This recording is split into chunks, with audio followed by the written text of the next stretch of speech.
சாரையிலே குளிர் திணலிலே தங்கமலர் கருத்து அந்த தாய்க்கு சுற்றிவிட்டது.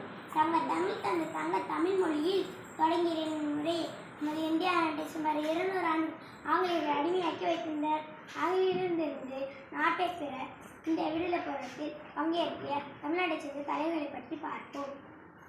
வீரமுரசு என்று புகழப்பட்ட சுப்பிரமணிய சிவா பற்றி பேசப் போகிறேன். சுப்பிரமணிய சிவா திண்டுக்கல்லில் பிறந்தார். தமிழ் மீது அதிக ஆர்வம் கொண்டிருந்தார். சுப்பிரமணிய சிவா ஞானபோனி என்ற மாதத்தை தொடங்கினார். ராமானுஜம், சங்கர விஜயம் போன்ற பல புத்தகங்களை எழுதியுள்ளார். இளைஞர் பலரை சுதந்திர இயக்கத்தில் சேர ஊக்கப்படுத்தினார். சுப்பிரமணிய சிவா சுதந்திர போராட்டத்திற்காக சுப்பிரமணிய பாரதியுடன் நெருக்கமாக பணியாற்றினார்.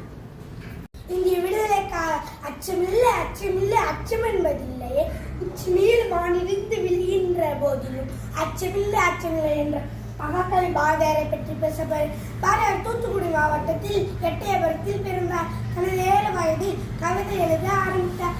1904 சுதேசமித்திரன் செய்தித்தாளின் ஆசிரியராக பணியாற்றினார்.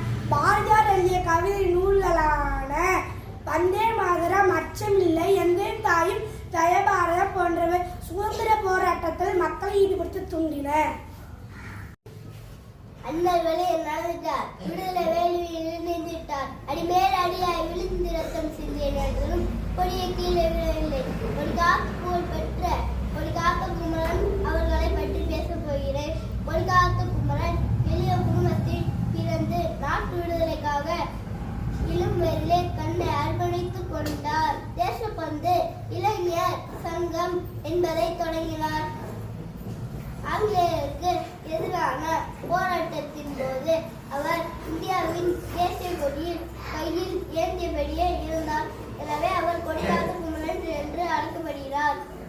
தூத்துக்குடி என்றாலே பலக்கும் நினைவில் வருவது முத்துக்கள் தான். அந்த முத்துக்களின் ஒன்றான பிறந்தவரான வ.உ. சிதம்பரனார் பற்றி பேச போகிறேன். வ.உ. சிதம்பரனார் தூத்துக்குடியில் பிறந்தார்.